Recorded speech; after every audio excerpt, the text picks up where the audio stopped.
Ayan. Ayan lang muna ulam natin ngayon ha. Shark, sabana, sardinas, makarer, saba, sardines. Yan ang ulam natin ngayon ha. Yan muna, pagtsagaan muna natin na ulamin natin ngayon yan. Saba, makarel, sardines.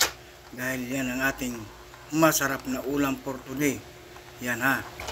Dahil hindi ka naman matakaw kumain, yan lang muna kakainin natin. Para mas maganda, dagdagan natin ng isa. Ayan yung gumugulong.